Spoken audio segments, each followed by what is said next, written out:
આજના આ વિશેષ વિડીયોમાં અમે આપના માટે લઈને આવ્યા છીએ કામિકા એકાદશીની પવિત્ર વ્રતકથા. અષાઢ માસના કૃષ્ણ પક્ષમાં આવતી આ એકાદશી એટલી પ્રભાવશાળી છે કે માત્ર તેની કથા સાંભળવાથી જ મનુષ્યના અનેક જન્મોના પાપ નાશ પામે છે. તો ચાલો કથા શરૂ કરીએ, પણ તે પહેલા એકવાર બોલો જય શ્રી હરિ. વાત તે સમયની છે જ્યારે ધર્મરાજ યુધિષ્ઠિર ભગવાન શ્રી કૃષ્ણ સમક્ષ હાથ જોડીને ઊભા હતા. યુધિષ્ઠિર, હે પુરુષોત્તમ, આપની કૃપાથી મેં દેવશયણી એકાદશીનું મહત્વ જાણ્યું. હવે કૃપા કરીને મને અષાઢ માસના કૃષ્ણ પક્ષમાં આવતી એકાદશી વિશે જણાવો. તેનું નામ શું છે અને તેનું ફળ શું છે? યુધિષ્ઠિરનો પ્રશ્ન સાંભળીને ભગવાન શ્રી કૃષ્ણ મંદ મંદ સ્મિત કરતા બોલ્યા. શ્રી કૃષ્ણ, હે રાજન, એક સમયે સર્વ જીવોના કલ્યાણ માટે દેવર્ષિ નારદે આ જ પ્રશ્ન પોતાના પિતા બ્રહ્માજીને પૂછ્યો હતો. બ્રહ્માજીએ જે ઉત્તર આપ્યો તે જ હું આજે તમને કહું છું. ધ્યાનપૂર્વક સાંભળો. નારદજી, હે પિતામહ, અષાઢ કૃષ્ણ પક્ષની એકાદશીનો મહિમા મને સંભળાવો. બ્રહ્માજી, હા વત્સ, અષાઢ માસના કૃષ્ણ પક્ષમાં આવતી આ એકાદશીને કામિકા એકાદશી કહેવામાં આવે છે. તેનો મહિમા એટલો દિવ્ય છે કે માત્ર તેનું શ્રવણ કરવાથી અશ્વમેધ યજ્ઞ સમાન પુણ્યફળ પ્રાપ્ત થાય છે. આ દિવસે જે વ્યક્તિ તુલસી દળથી ભગવાન શ્રીહરિની પૂજા કરે છે તેને સોના ચાંદીના દાન સમાન ફળ મળે છે. હે નારદ, ભગવાન કેશવને નવી અંકુરિત તુલસી મંજરી અર્પણ કરનાર મનુષ્ય પોતાના પૂર્વ અને વર્તમાન બંને જન્મોના પાપોમાંથી મુક્ત થઈ જાય છે. હવે હું તમને તુલસીજી સાથે જોડાયેલી એક પૌરાણિક કથા સંભળાવું છું. પ્રાચીન કાળમાં તુલસીજીએ રાજા ધર્મધ્વજની પુત્રીના રૂપમાં અવતાર લીધો હતો. ભગવાન નારાયણને પ્રસન્ન કરવા તેઓ અનેક તીર્થ સ્થાનોમાં ભ્રમણ કરતા કરતા ગંગાજીના પવિત્ર તટ પર પહોંચ્યા. ત્યાં તેમણે જોયું શ્રી કૃષ્ણના ધ્યાનમાં લીન પીતાંબરધારી, તેજસ્વી અને પરમ પવિત્ર ભગવાન ગણેશ.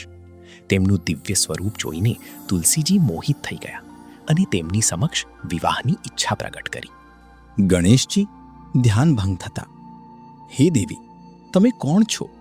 અહીં આવવાનું કારણ શું છે? શું તમે નથી જાણતા કે તપસ્વીનું ધ્યાન ભંગ કરવું પાપ છે? તુલસીજી, હું રાજા ધર્મધ્વજની પુત્રી છું. યોગ્ય પતિની પ્રાપ્તિ માટે તપ કરવા આવી છું. આપને જોઈને હું આકર્ષિત થઈ છું અને આપની સાથે વિવાહ કરવા ઈચ્છું છું. ગણેશજી, હે દેવી, મારી વિવાહની કોઈ ઈચ્છા નથી. કૃપા કરીને મારાથી ધ્યાન હટાવી અન્ય કોઈ યોગ્ય વર શોધો. આ સાંભળીને તુલસીજી ક્રોધિત થયા અને બોલ્યા, આપ મારી સાથે વિવાહ નથી કરવા ઈચ્છતા તો આપના લગ્ન 2 કન્યાઓ સાથે થશે. એટલું કહીને તેમણે ગણેશજીના ગજમુખનો ઉપહાસ કર્યો. ત્યારે ગણેશજીએ શ્રાપ આપ્યો.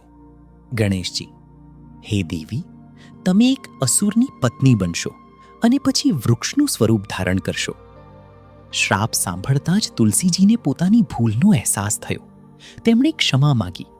ત્યારે કરુણાસાગર ગણેશજી બોલ્યા, ગણેશજી, હે દેવી, તમે ભગવાન નારાયણને સૌથી પ્રિય બનશો.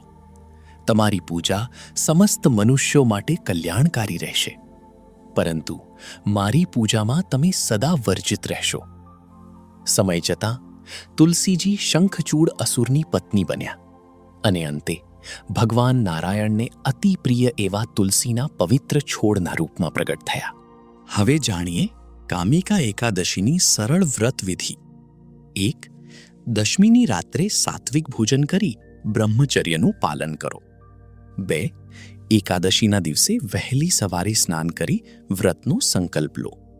3. ભગવાન વિષ્ણુની મૂર્તિ કે ચિત્ર સમક્ષ ઘીનો દીવો પ્રગટાવો. 4.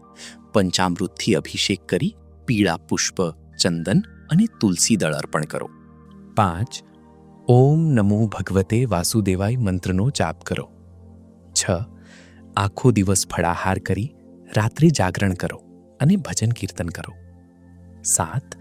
દ્વાદશીના દિવસે બ્રાહ્મણ કે જરૂરિયાતમંદને ભોજન કરાવી દાન આપીને પારણા કરો. ધ્યાન રાખો, એકાદશીના દિવસે તુલસીના પાન તોડવામાં આવતા નથી. તેથી એક દિવસ પહેલા જ તુલસી દળ તોડી રાખો. શ્રી કૃષ્ણ.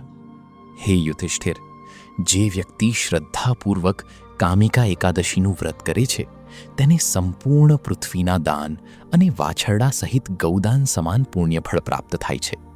આ એકાદશી સર્વ એકાદશીઓમાં અત્યંત પવિત્ર છે અને પાપોનો નાશ કરવામાં પરમ પ્રબળ છે. જે આ કથા સાંભળે છે તે અંતે વૈકુંઠ ધામને પ્રાપ્ત કરે છે.